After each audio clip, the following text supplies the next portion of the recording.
दोस्तों, क्या आप जानते हैं कि समुद्र और नदियों के बीचों बीच ब्रिज का निर्माण कैसे किया जाता है? अक्सर कितने सालों को टाइम लग जाता है ब्रिज का निर्माण करने में, और इंजीनियरों को कितनी समस्याओं का सामना करना पड़ता है पानी के बीचों बीच पुल का निर्माण करने में। तेज बहाव वाली नदियों के बीच में पिलर खड़ा करने के लिए इंजीनियर्स अपना पहले एक स्ट्रक्चर बनाते हैं, और उसको बनाते समय पानी के बहाव की गति, पानी की अधिकतम और न्यूनतम गहराई, पानी के नीचे की मिट्टी, पुल का भार, पुल पर चलने वाले वाहनों का भार आदि बारीक से बारीक चीजों का हिसाब रखा जाता है। इसके बाद पुल की नींव का प्रकार तय किया जाता है, जिसके हिसाब से नींव बनाई जाती है, और इस नींव को कोफर डैम कहते हैं। पिलर बनाने के तरीके के हिसाब से कभी कोफर डैम का स्ट्रक्चर सर्कल में होता है तो कभी स्क्वायर में। और अब सवाल ये है कि ये कोफर डैम अक्सर बनता कैसे है? दोस्तों, कोफर डैम को बनाने के लिए स्टील के लंबे लंबे पीसेस को एक स्ट्रक्चर पर फिट किया जाता है, जिन्हें इन्हें सर्कल में रखा जाता है और या फिर एक स्क्वायर शेप दी जाती है। और जब यह बनकर तैयार हो जाते हैं तब मशीनों के द्वारा इन्हें पानी में डाल दिया जाता है। तो इन्हें मशीनों के जरिए इसलिए बिठाया जाता है क्योंकि ये अच्छे से फिट हो जाए, और उसके बाद मोटर्स और पंप्स के जरिए इस पूरे स्ट्रक्चर के अंदर जो पानी हुआ है उसको बाहर निकाल दिया जाता है, और जिस वजह से यहाँ पर एक सूखी खाली जगह बन जाती है। और दोस्तों, इसी सूखी जगह पर फिर अगले पिलर्स बनाने का कार्य शुरू किया जाता है, और जहाँ कई सारे वर्कर्स लगकर इस जगह पर पिलर का निर्माण करते हैं। और दोस्तों, यह इतना आसान नहीं है जितना वीडियो में लग रहा है, क्योंकि हर जगह इस तरह से काम नहीं करना पड़ता। और दोस्तों, कई जगह पर पानी ज़्यादा गहरा होता है तो वहाँ पर एक कोफर डैम बनाकर नहीं फिट किए जा सकते। दोस्तों, तब समुद्र में बीम बनाने के लिए समुद्र में कई ठोस जगह को देखते हैं, फिर उसकी जगह को मापा जाता है, और फिर बड़ी बड़ी मशीनों के जरिए उस जगह पर गड्ढा खोद दिया जाता है, जैसे बोरवेल बनाते समय करते हैं। और फिर उस बोरवेल में स्टील या लोहे के लंबे लंबे बड़े बड़े पाइप डाले जाते हैं। और दोस्तों, फिर इसी तरह पाइपों के अंदर भी पंप के जरिए पानी बाहर निकाला जाता है, जिसके बाद उस पाइप में सीमेंट और कंक्रीट का मिक्सचर भरा जाता है। जरूरत के हिसाब से एक से ज्यादा खंभे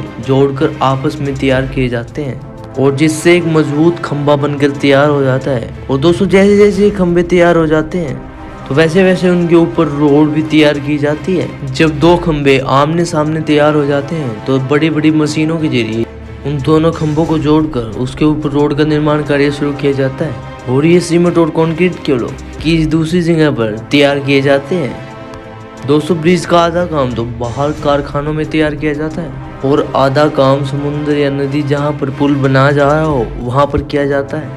दोस्तों, बड़े बड़े सीमेंट और कंक्रीट के ब्लॉक्स को समुद्र में ले जाने के लिए बड़ी बड़ी शिप्स को कार्य में लिया जाता है। वहां पहुंचने के बाद क्रेन्स के जरिए इन ब्लॉक्स को ऊपर उठाया जाता है, और फिर स्टेप बाय स्टेप ब्रिज का निर्माण किया जाता है।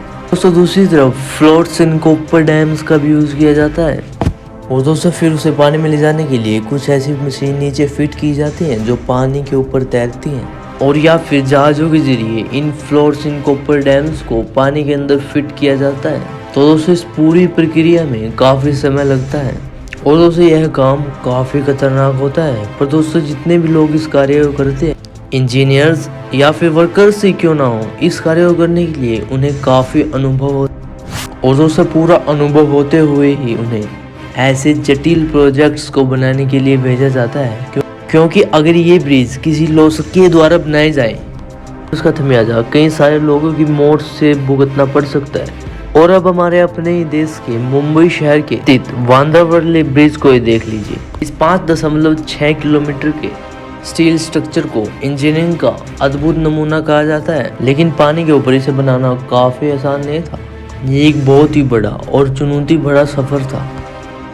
और दोस्तों, इस तरह के ब्रिज बनाने के लिए खर्च के साथ साथ कई सालों का समय भी लग जाता है। तो दोस्तों, इस तरह के कार्यों को करने के लिए पूरा अनुभव होना आवश्यक है।